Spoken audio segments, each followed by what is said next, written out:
नमस्कार, न्यूज 18 मध्य प्रदेश छत्तीसगढ़ देख रहे हैं आप। मैं हूं अपर्णा मौजम और खत्म हुआ इंतजार। मध्य प्रदेश यानी देश का दिल। प्रदेश में दिन भर राजनीतिक सरगर्मियां तेज रही। वजह सीएम फेस का चुनाव, बड़े नेताओं की बैठक हुई, कोर ग्रुप फिर विधायक दल की बैठक में सीएम फेस पर मोहर लगी। मोहर उस नाम पर लगी जिसकी उम्मीद किसी को नहीं थी। बीजेपी ने वही किया जिसके लिए वो जानी जाती है। एक ऐसा चेहरा जिसकी उम्मीद किसी ने भी नहीं की थी, खुद उस चेहरे को भी ये उम्मीद नहीं थी। उस चेहरे को मध्य प्रदेश का कप्तान बनाया। अब प्रदेश में शिवराज के बाद आ गया है मोहन राज।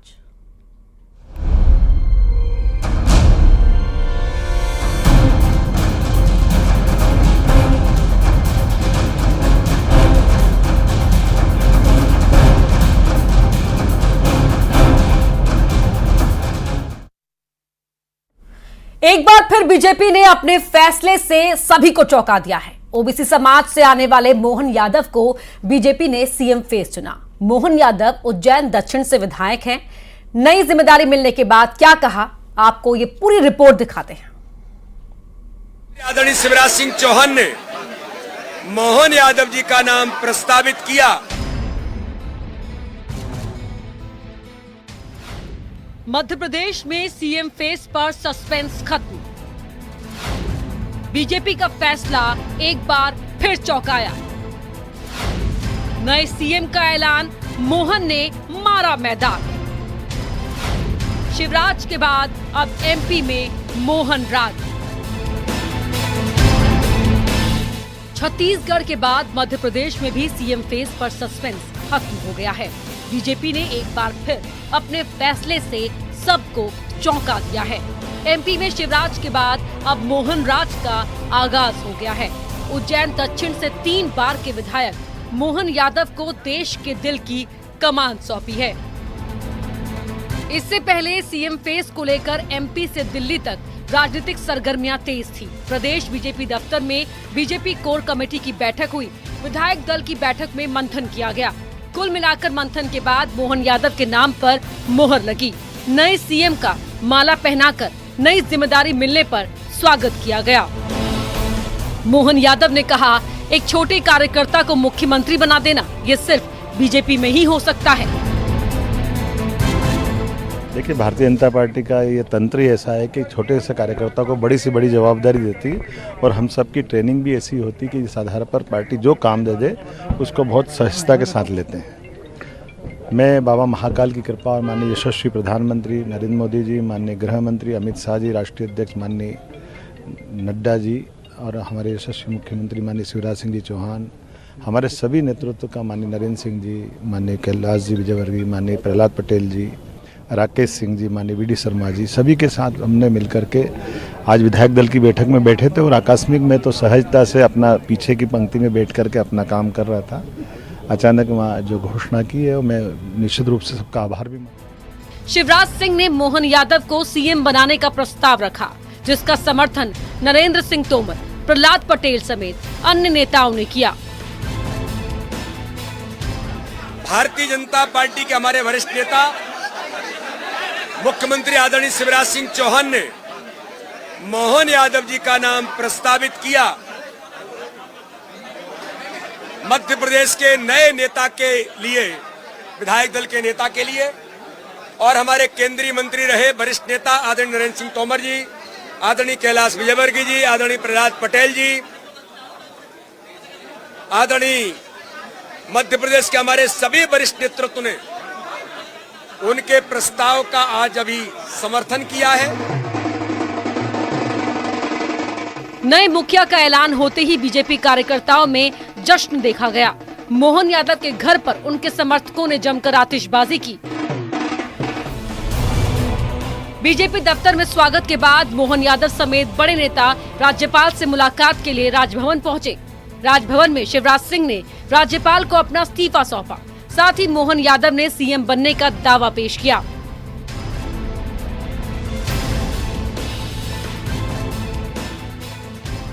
मध्य प्रदेश में सीएम के साथ इस बार 2 डेप्यूटी सीएम होंगे। जगदीश देवड़ा और राजेंद्र शुक्ल को डेप्यूटी सीएम बनाया गया है, तो वहीं नरेंद्र सिंह तोमर को विधानसभा अध्यक्ष बनाया गया है। मध्य प्रदेश में अब मोहन यादव कप्तान बन गए और उनकी टीम में भी नए चेहरों को जगह मिलती दिख रही है। यानी बीजेपी प्रदेश के विकास के लिए नए खिलाड़ियों के साथ मैदान में उतर रही है। Bureau report, news 18।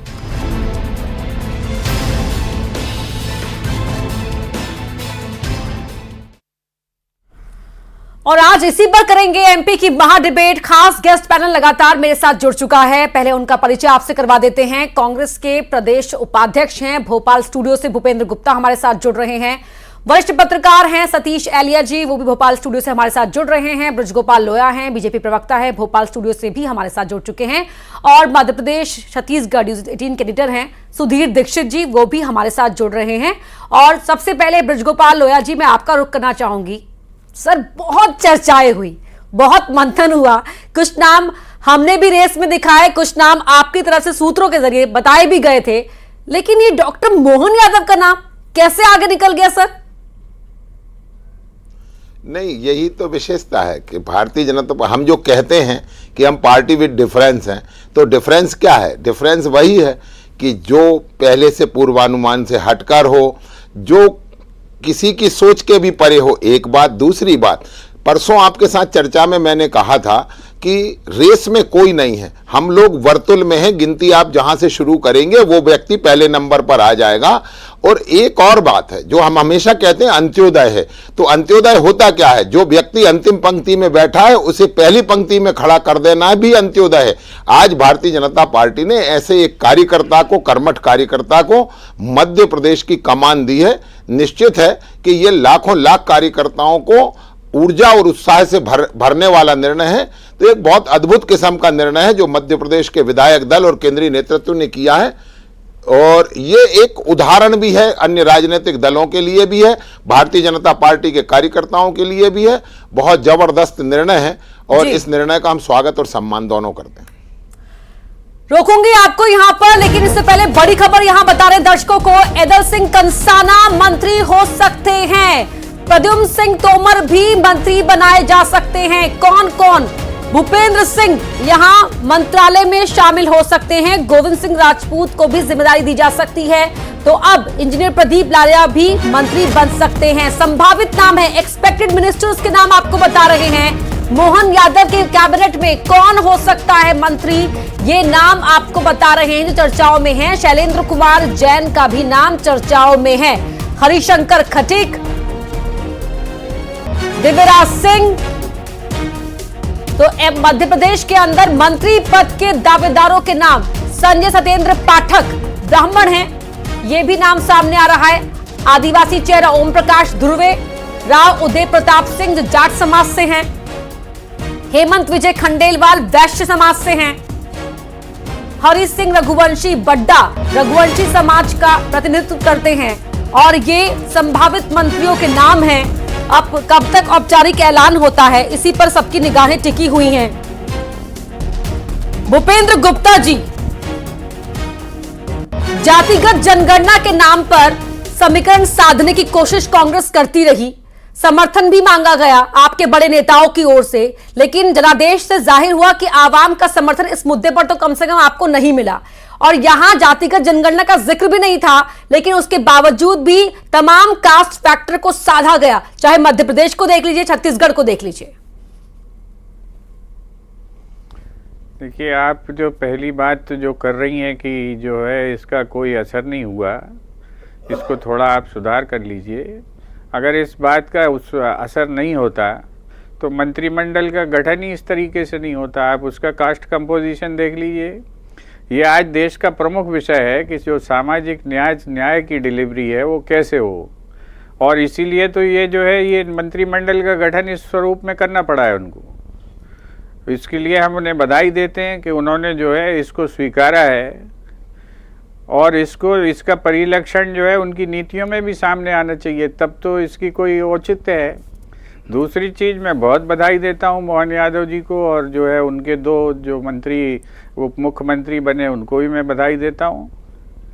और अपेक्षा करता हूं कि मध्य प्रदेश में जो सरकार ने गारंटी दी है, आदरणीय प्रधानमंत्री जी ने गारंटी दी है, तो जो है 3,000 रुपया प्रतिमाह जो लाडली बहना है उनको मिलना चाहिए तत्काल रूप से। और चूंकि महाकाल की नगरी से हमारे जो है डॉक्टर मोहन यादव जी हैं, तो महाकाल के में भी इतना बड़ा कांड हुआ, उसका न्याय होना चाहिए। जी सर, मैंने कहा कि मैंडेट से जनादेश में ये जाहिर नहीं होता कि उस मुद्दे पर आपको समर्थन मिला हो। राजस्थान में तो बकायदा मैनिफेस्टो में शामिल किया गया था, उस बात को मैं यहां पर बतौर एग्जाम्पल कह रही थी। सतीश एलिया जी, फोटो आता है सभी कोर बैठक के बाद विधायकों का, तीसरी पंक्ति में अगर मैं गलत नहीं तो थर्ड लाइन में थे डॉक्टर मोहन यादव। विधायक दल में उनके नाम का चयन हो जाना, क्या ये बीजेपी ही कर सकती है? देखिए, ये निश्चित रूप से आपका कहना सही है कि भारतीय जनता पार्टी इसी तरह से काम करती है। नरेंद्र मोदी को प्रधानमंत्री पद का चेहरा घोषित किया गया, वो भी हमने देखा था। और इसके पहले जब शिवराज सिंह चौहान मुख्यमंत्री बने थे तब भी ये हमने देखा था कि एक सामान्य वर्ग से आने वाले, सामान्य परिवार से आने वाले साधारण कार्यकर्ता को मुख्यमंत्री न केवल बनाया एक बार, बल्कि एक से ज़्यादा बार उनको बनाया। उमा भारती को जो मुख्यमंत्री बनाया था, उमा भारती का भी बैकग्राउंड आपको पता है कि वो किस तरह के परिवार से आती थी, लेकिन भारतीय जनता पार्टी ने उनका चेहरा घोषित करके उनको मुख्यमंत्री बनाया था। और ये हम लोग मीडिया में लगातार अलग अलग नामों की चर्चा कर रहे थे, लेकिन मुझे पता था और कि भारतीय जनता पार्टी के लोगों ने पहले से तय कर रखा था। जब मुख्यमंत्री का चेहरा शिवराज सिंह चौहान को घोषित नहीं किया, वसुंधरा राजे और रमन सिंह को नहीं किया, तो साफ था कि वो इन तीनों के नाम तो वो कम से कम नहीं रहेंगे। और जैसे छत्तीसगढ़ में वो बहुत सही निर्णय किया, पहली बार कोई आदिवासी को मुख्यमंत्री बनाया।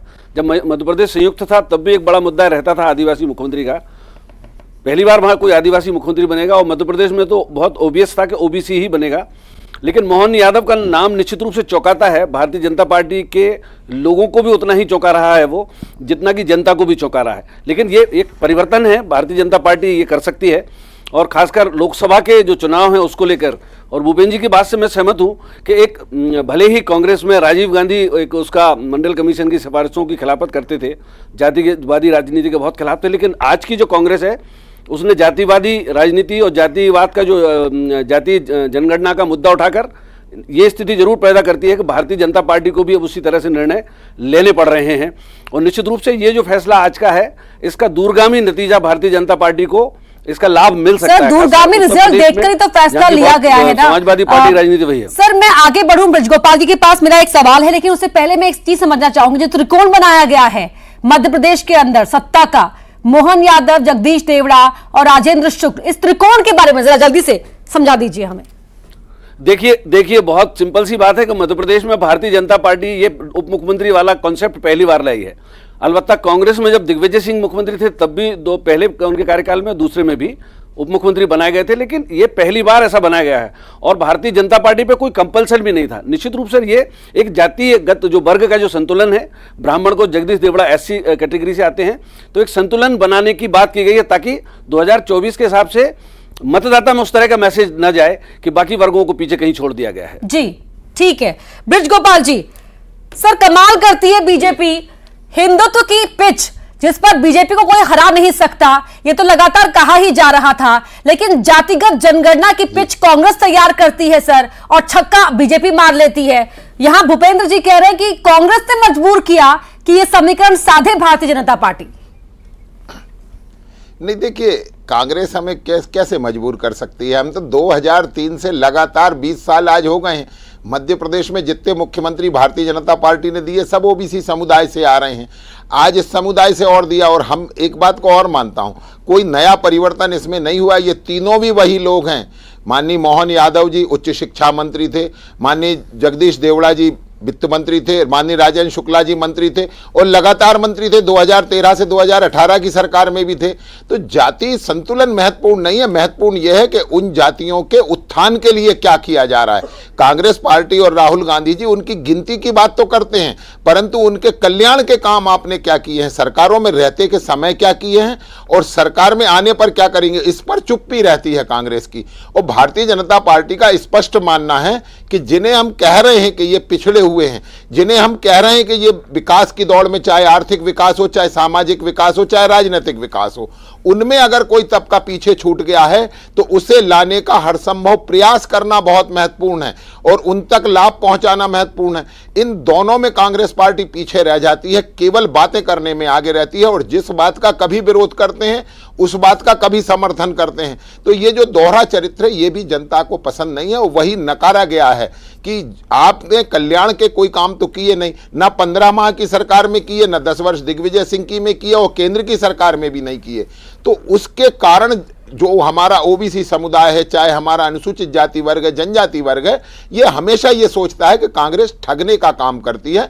उसे अपने उत्थान और कल्याण से जो मतलब है वो पूरा नहीं होता कांग्रेस की सरकार में, वो भारतीय जनता पार्टी पूरा करती है। भूपेंद्र जी, जो अब तक फिगर सामने आई हैं अलग अलग इलेक्शंस में, उसमें से ये ज्यादातर जाहिर होता है कि जो ओबीसी समाज में एक यादव ही था जो अब तक पूरी तरह से बीजेपी के पाले में नहीं गया था, लेकिन 14 से 15% आबादी है मध्य प्रदेश के अंदर ओबीसी समाज में यादवों की। अब वहां से एक चेहरा बना दिया गया है बतौर मुख्यमंत्री, और फिर आप कह रहे हैं कि आपकी पार्टी ने मजबूर किया।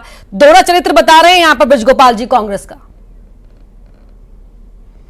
जो है ब्रजगोपाल जी की बातों का भी मैं जवाब दूंगा और एलिया जी की बात का भी जवाब देना चाहता हूं। पहला तो ये है कि जो है मध्य प्रदेश में, संयुक्त मध्य प्रदेश में आदिवासी मुख्यमंत्री राजा नरेश चंद्र जी बन चुके हैं, पहले भी बन चुके हैं। तब छत्तीसगढ़ मध्य प्रदेश का हिस्सा था। तो ऐसे चमत्कार ये पहली बार नहीं हो रहा है, ये जो है दूसरी बार ये चमत्कार हो रहा है। ये जो चौंकाने की राजनीति बीजेपी करती है, उसमें दूसरा चीज़ मैं कहना चाहूँगा कि सामाजिक न्याय की राजनीति का कभी भी कांग्रेस ने विरोध नहीं किया, न कभी राजीव गांधी ने विरोध किया, ये असत्य है। और सबसे पहले जब जो है मंडल कमीशन की सरकार का मामला बात सामने आई, तब जो है बीपी सिंह की प्रधानमंत्री थे और उनकी सरकार गिराई भाजपा ने विरोध करके। मंडल और कमंडल आमने सामने हुए। ये तो जो है ये महापाप जो किया था ये बीजेपी ने किया था, इसका कांग्रेस से क्या लेना देना है। और इन्होंने हमेशा विरोध किया। हमने 17% 14% आरक्षण दिया, हमने 27% आरक्षण दिया।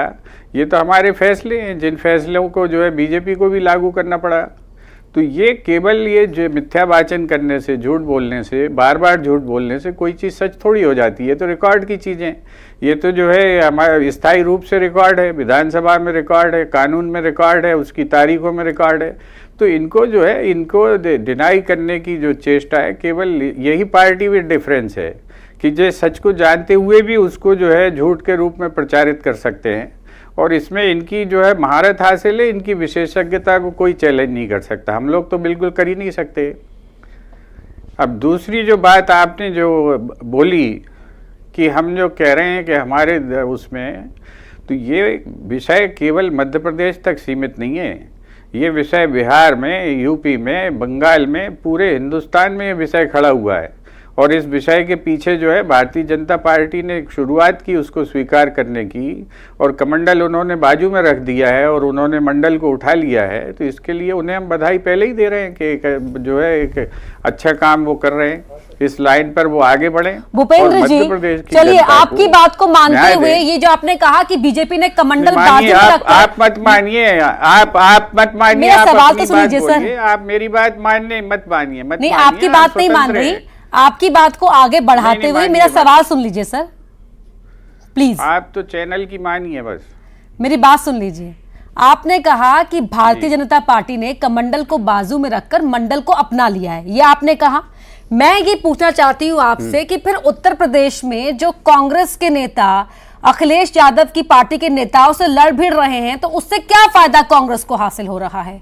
क्यों नहीं आप भी यादव बंधुओं के साथ समीकरण साधते हुए प्रदेश में अपनी राजनीति को विस्तार देते हैं ताकि आपको केंद्र में मदद मिलती है उसकी? क्या राजनीति में कोई बातचीत इसलिए होती है कि कोई किसी जाति का है, या जो है पावर बैलेंसिंग होती है? आपका भी तर्क बहुत जोरदार है। ये सर, तो कास्ट फैक्टर तो साधते हैं ना, हर कोई नहीं साधते हैं। ये कास्ट जातिगत समीकरण साधने की तो हम जातिगत समीकरण तो सियासत का एक दाव है ना। पहले तो आप ये बताएं कि यूपी में हमारी किससे लड़ाई हो रही है? सर आए दिन तो आपके यूपी कांग्रेस के अध्यक्ष जो अजय राय हैं, वो आए दिन ऐसे ट्वीट करते रहते हैं, एसपी की तरफ से ट्वीट होते रहते हैं।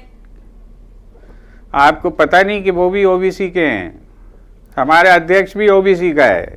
तो मैंने कब मना किया सर अजय राय जी के बारे में? मैं उनकी बात नहीं, मैं ये कह रही हूँ कि अगर नहीं, आप बहुत शुक्रिया सर आपका, लेकिन संदेश क्या जा रहा है ऐसे में? अच्छा संदेश जा रहा है कि पार्टी अपने पांव पे खड़े होने की कोशिश कर रही है।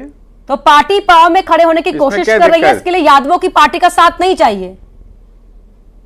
इसमें जो है जातियों से क्या संबंध है? एक ओबीसी एक बड़ा वर्ग है, वो कोई एक वर्ग एक विशेष जाति थोड़ी है। बड़े वर्ग के छोटे से हिस्से की भी अहमियत बीजेपी समझ रही है, लेकिन कांग्रेस को बड़ी पार्टी होने का जो दम्भ है वो नुकसान पहुंचाता है। ये तो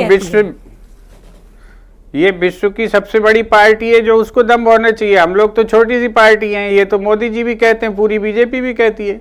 तो हम पे ये दम्भ का मामला क्यों चस्पा कर रहे हैं? जो वर्ल्ड की सबसे बड़ी पार्टी है, मिस कॉल से बड़ी बन गई है, उसको घमंड होगा, हमें काहे का घमंड है? हम लोग तो जो है धूल है उनके सामने।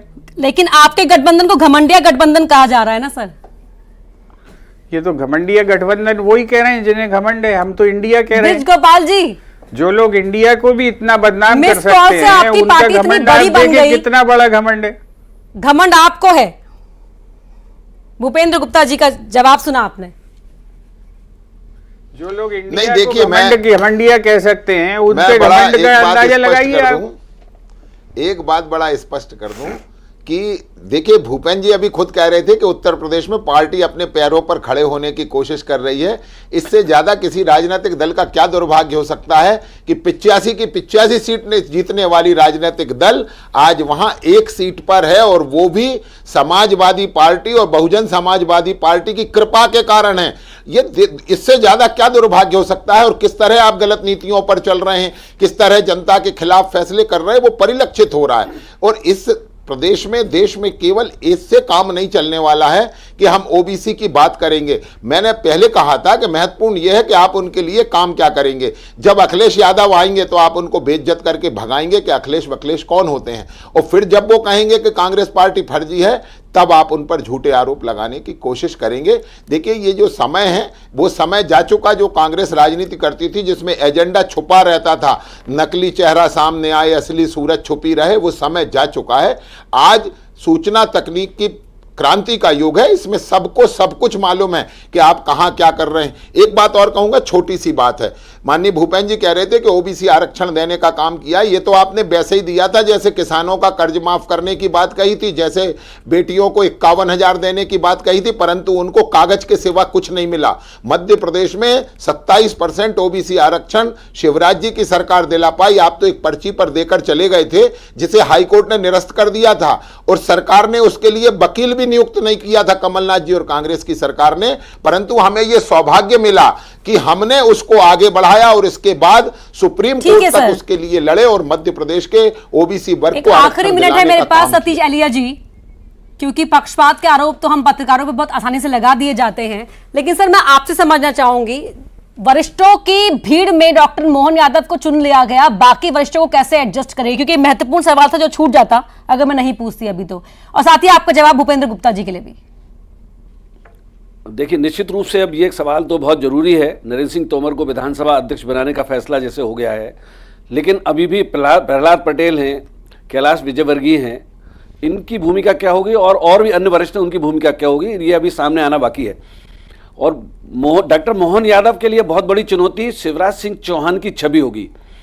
शिवराज सिंह चौहान ने जो काम किए, जो छवि उनकी थी, और निश्चित रूप से उनकी छवि का बड़ा योगदान है इस चुनाव को जीतने में।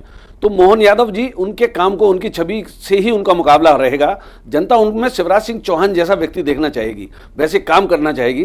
तो निश्चित रूप से उनके लिए सबसे बड़ी चुनौती शिवराज सिंह चौहान की छवि होगी डॉक्टर मोहन यादव के लिए। बिल्कुल, उस विरासत को कैसे बनाए रखना है और कैसे बढ़ाना है, साथ ही अपनी एक नई पहचान बनानी है, ये भी एक बहुत बड़ी इमेज का चैलेंज रहेगा यहाँ पर। और तमाम मेहमानों का बहुत बहुत शुक्रिया। इतना ही वक्त था मेरे पास, लेकिन बड़ा सवाल यहाँ पर जो था उसका जवाब मिल चुका है। डॉक्टर मोहन यादव को कमान सौंप दी गई है मध्य प्रदेश के, साथ ही 2 उप मुख्यमंत्री भी बनाए गए हैं, राजेंद्र शुक्ला, जगदीश देवड़ा। इस तरह से बीजेपी ने वो कर दिखाया है जिसकी कल्पना पहले किसी ने नहीं की थी। लगातार जातिगत समीकरण को साधते हुए बीजेपी का लक्ष्य साफ है, ना सिर्फ 24 का लोकसभा चुनाव बल्कि 28 के विधानसभा चुनाव को जीतने के लिए बीजेपी की रणनीति पहले से ही तैयार है, ये कहा जा रहा है। एमपी की महाडिबेट में मेरे साथ इतना ही, लेकिन न्यूज 18 मध्य प्रदेश छत्तीसगढ़ पर आपको मिलती रहेगी मध्य प्रदेश छत्तीसगढ़ की हर खबर सबसे पहले। बने रहिए।